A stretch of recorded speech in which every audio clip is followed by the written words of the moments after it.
Buongiorno a tutti ragazzi e benvenuti in questo nuovo video. Oggi saremo qui su scacchiera fisica perché ogni tanto è sempre bello vedere il legno.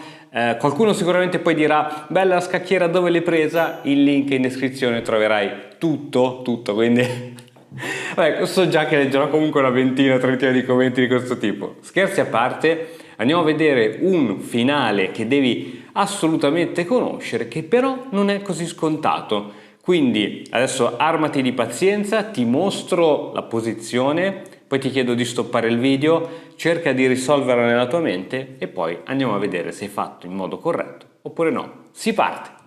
Ok amici, ci troviamo in questa situazione. Ovviamente ho zoomato questa parte di scacchiera per farvela vedere meglio, visto che so che molti di voi guardano i video da cellulare e quindi ho eliminato tutta la parte di scacchiera che non ci interessa. Quindi focalizziamoci solo qui. Siamo i bianchi e non abbiamo il re, situazione impossibile da verificarsi in partita, però è un ottimo modo per capire. Quindi adesso la mossa è al bianco, quindi tu sei dal lato del bianco e devi spingere i pedoni verso l'ottava traversa. Ti chiedo di mettere in pausa il video e domandarti qual è la mossa iniziale. Il bianco può vincere o il nero riesce con una buona difesa a pattare. Stoppa il video e pensaci. Ok, io spero che tu abbia fatto questa operazione, perché guardare subito la soluzione senza averci almeno un po' provato non so quanto possa essere utile. Quindi vediamo se hai trovato la risposta corretta. Allora io adesso non ti dico ancora qual è quella corretta, vediamo tutte le varie possibilità insieme. Chiaramente abbiamo tre possibilità iniziali: una spinta del pedone C, una che è la spinta del pedone B e una che è la spinta del pedone in A. Andiamo a vedere quali sono quelle corrette. Sicuramente la maggior parte di voi ha pensato a una di queste due spinte. Perché? Perché grazie a queste spinte il re non può entrare. Sia anche con la spinta del pedone A il re non può entrare perché c'è un muro di pedoni. Mentre B6 probabilmente è stata scartata a priori perché si creano dei buchi. E quindi andiamo ad esaminarle. C6, il re gioca C7, così in caso di B6 c'è la cattura, quindi dopo il re C7 allora non si può giocare B6, siamo costretti a giocare A6, però A6 crea il buco. Attenzione che questo buco dopo re B6 è difficile perché se adesso proviamo a scappare con un pedone, catturo, pedone C7, sto per andare a donna, re B7, B6 che protegge il pedone. Ora, chiaramente se il re cattura il pedone va a promozione, ma giochiamo a scacchi e non a dama, i pezzi non sono costretti a catturare, quindi abbiamo re C8, unica mossa del bianco è giocare B7 e dopo la cattura, promozione, ma cade anche questo. Quindi abbiamo visto che, ahimè, questa soluzione non porta a nulla. Idem chiaramente col pedone in A, perché è una posizione piuttosto simmetrica, otteniamo lo stesso risultato. Spingo subito il pedone in A, il pedone va a questo pedone, chiaramente sulla spinta cade, quindi non posso fare questa spinta, spingo, il re va al centro e otteniamo la stessa identica posizione di prima. Adesso si può spingere il pedone C o il pedone in A, ma non cambia assolutamente la situazione. Il re che va indietro e ancora una volta il nero è riuscito a tenere la difesa. Dunque ci manca solamente da provare a vedere cosa succede dopo la spinta del pedone B, che crea i due famosi buchi che ci facevano parecchia paura, ma vediamo cosa succede. Supponiamo che il re vada in una di queste due parti. Chiaramente non si può spingere questo pedone o cade, bisogna spingere questo. Ora è dura perché se il re cattura il pedone A7 è praticamente diventato una regina.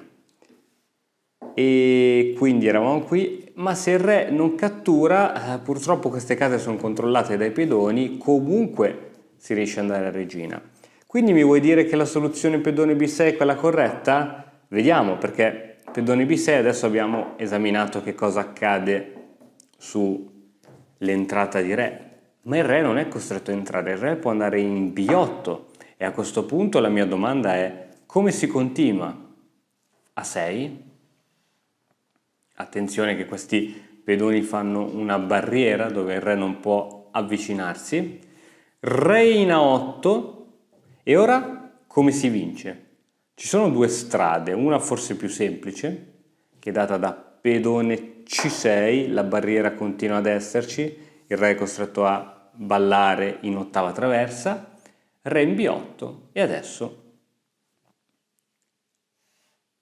pedone A7, scacco, il re va in A8, attenzione che su B7 non c'è scacco matto perché cade questo, quindi non B7 ma pedone C7, il re va al centro, però a questo punto si va a promozione con uno dei due, vado a promozione col pedone A o col pedone C, il re è costretto a catturare perché questo pedone è diventato una regina e adesso sì che arriva la regina, quella seria.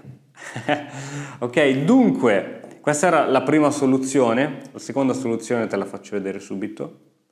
Quindi abbiamo detto B6, al re non conviene entrare qui, deve mettersi frontalmente al pedone, A6, re in A8 e abbiamo visto la prima soluzione possibile che è quella con pedone C6. Te ne faccio vedere una più carina e creativa che è tramite la spinta del pedone A7. Pedone A7 che controlla la casa B8, quindi il re è costretto ad andare in B7 e adesso semplicemente con la spinta del pedone C6 si invita il re a catturare in C6 o a catturare in B6. Chiaramente in caso di qualsiasi cattura si va a donna, quindi il re ovviamente non è obbligato a catturare, per esempio va nell'angolino e otteniamo la stessa situazione che abbiamo visto poco fa, pedone in C7, re unica casa, quindi ancora come prima uno dei due pedoni va a promozione e l'altro viene catturato e l'altro va a promozione ma diventerà una bellissima principessa.